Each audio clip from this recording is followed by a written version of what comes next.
李浩朗兄弟，在眾兄弟面前及在李四川兄弟手中，以堅定的信德及意願，向神聖而全能的天主聖父誓許，要在我一生的歲月裏，都服從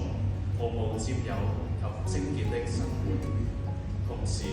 我也宣認教宗何樂略所核准的生活和回歸，並誓許根據小兄弟會的會議去忠實遵守。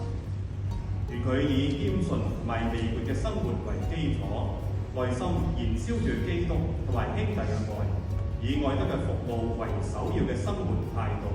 時常能夠愛護同埋遵守主耶穌嘅至聖訓告。願佢嘅奉獻生活能夠成為建設教會、促進世界嘅救援、未來幸福嘅光明標記。天主聖父啊，我哋祈求你保佑佢、引領佢，